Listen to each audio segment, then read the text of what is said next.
Livro Nas Fronteiras da Loucura, pelo espírito Manuel Filomeno de Miranda, de Valdo Pereira Franco. Capítulo 14. O drama de Noemi.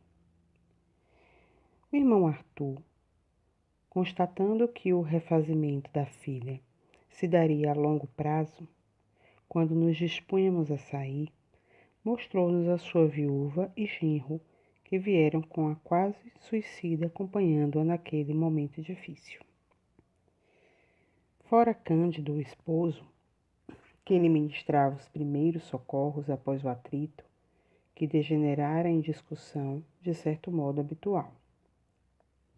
Desta vez, no entanto, os fatores que a motivaram haviam sido muito graves.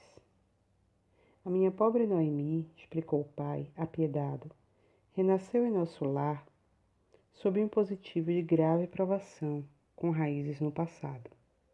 Enalda, sua mãe, sofrera oportunamente penosa injunção em relação a ela, que ora a circunstância maternal deveria anular, através do amor e do perdão. Portadora, no entanto, de caráter débil e voluntariosa nos caprichos femininos, agravou a situação com sérios deslizes morais, por pouco não vindo responder pelo suicídio da filha necessitada. Enalda, minha esposa, não tem aprendido a valorizar o tempo que a vida lhe confere, trabalhando em favor da própria ascensão.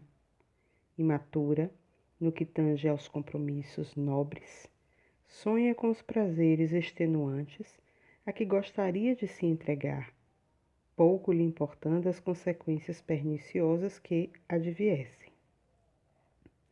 Na condição de esposo vigilante, era natural que lhe identificasse os anseios e trabalhasse por melhorá-los, o que é certo.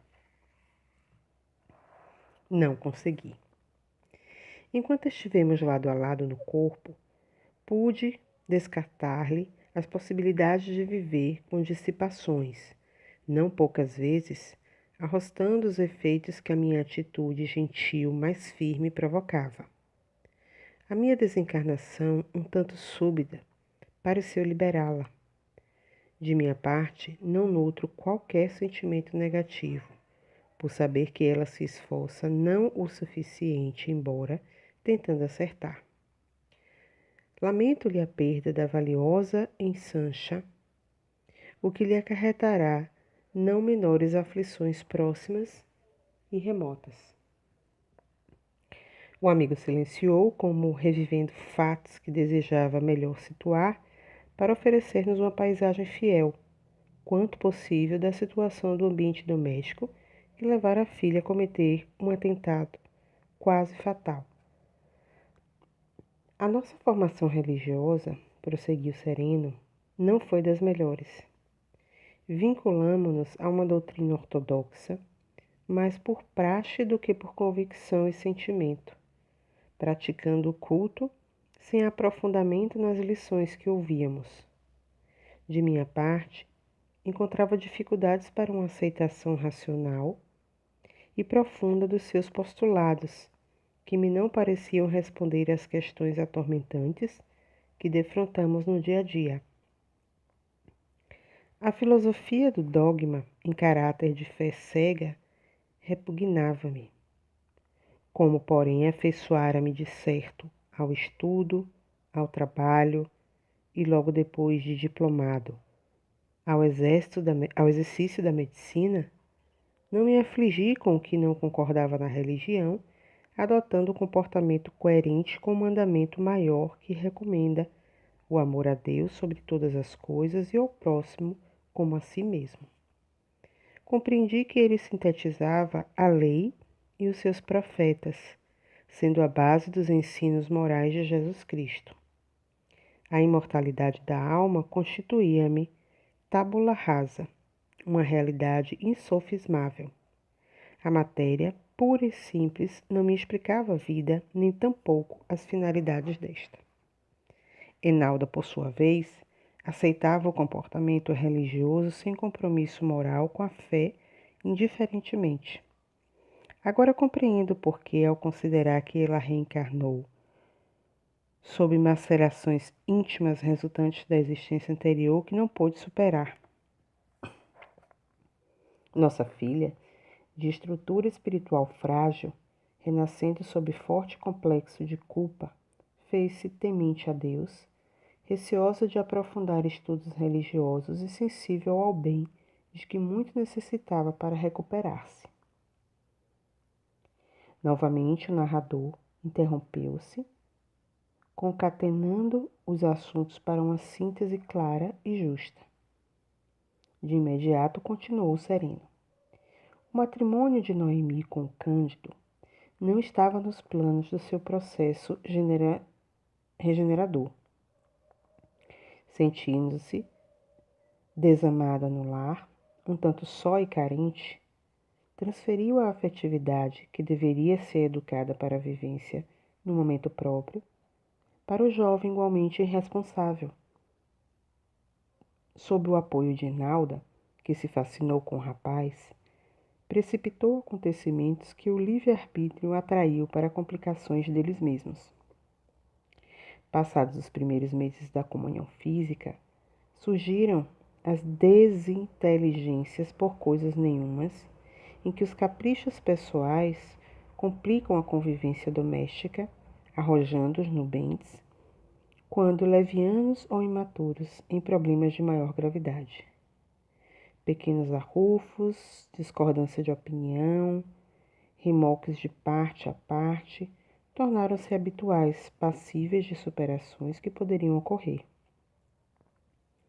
Sem embargo, deixando-se fascinar pelo genro, Enalda sustentava-lhe as falsas razões, dando-lhe injustificável apoio, em detrimento da orientação e cuidados que lhe competia de estender à filha. A contínua aproximação entre sogra e genro, apesar da diferença de quase 20 anos que os separava, degenerou em relacionamento delituoso dentro do próprio lar. O irmão Arthur demonstrava sofrer à medida em que narrava o intercâmbio sórdido do genro com a sua viúva. Recompondo-se a visível esforço moral, deu continuidade à narrativa.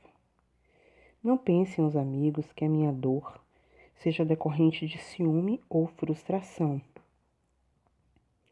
À medida em que eu acompanhava a deteriorização da amizade entre aqueles familiares, transferi-me da situação de esposo desencarnado e sogro para a posição de pai, preocupado ante o que poderia advir aos filhos no que tange às atitudes levianas daquele porte.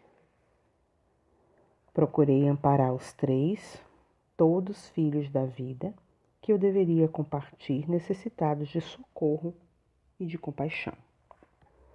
Enalda e Cândido, entregues à licenciosidade, não se davam conta de que Noemi não passava despercebido o comportamento da exagerada amizade de sua mãe com seu marido.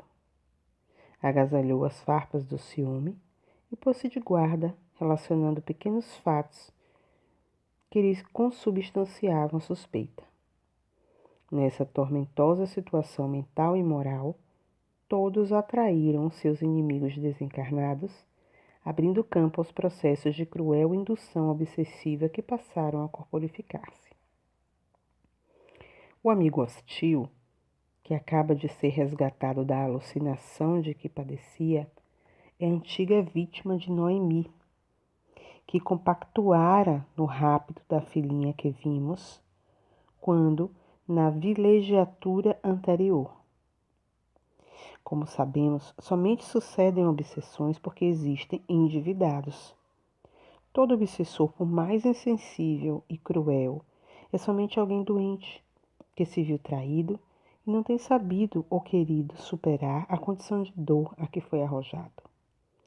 Enquanto não luz o perdão da antiga vítima e a transformação moral do infrator, a problemática aflitiva prossegue, mudando apenas de forma ou de atitude de quem persegue e de quem é perseguido. Esta a conexão entre ele e Noemi, que passou a inspirá-la na maneira de surpreender os licenciosos. Naturalmente magoada, era-lhe mais fácil aceitar-lhe a ideia infeliz do que o meu pensamento, encorajando-a à luta.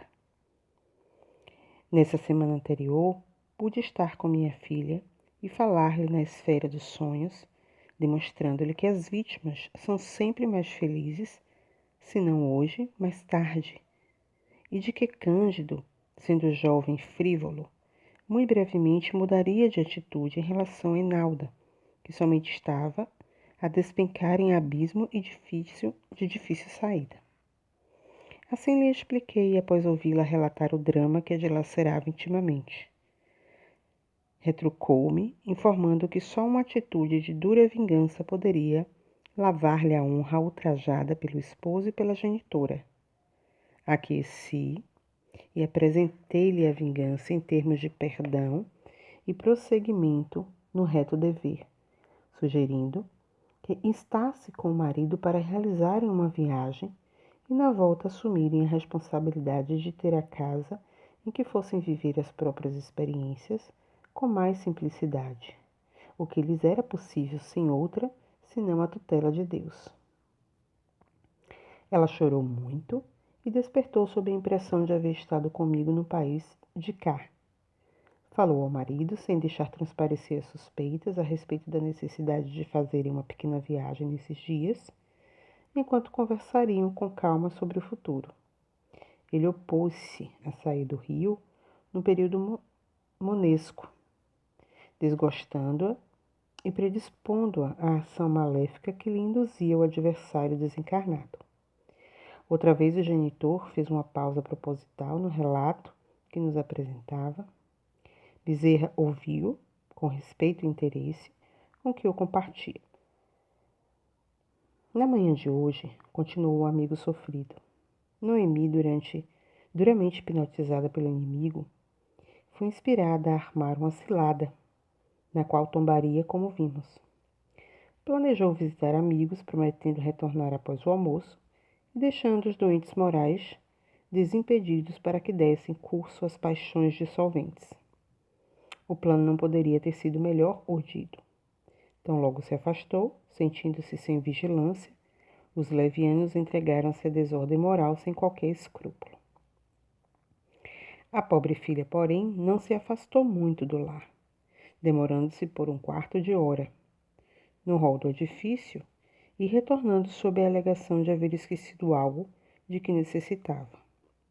Entrou com astúcia felina, sob a certeza de surpreender em delito. Desnecessário detalhar os sucessos.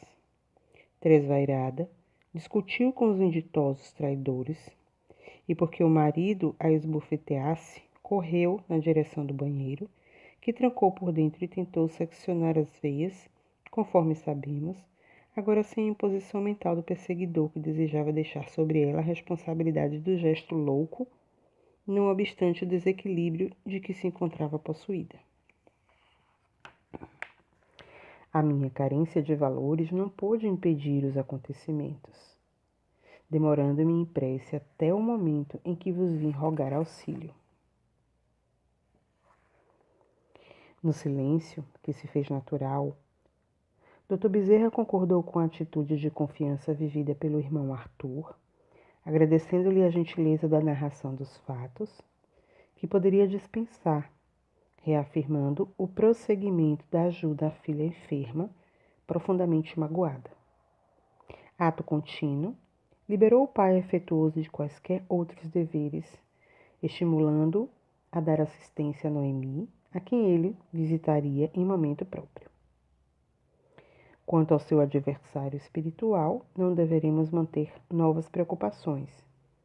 Quando terminarmos os labores extraordinários a que nos estamos dedicando, ele será encaminhado ao largo tratamento que se lhe faz indispensável, sob a carinhosa vigilância materna. Nossas preocupações devem cingir-se, no momento, ao restabelecimento de Noemi e às providências primeiras para o seu futuro. Confiemos em Jesus e, embora agindo no bem, Deixemo-nos por ele conduzir.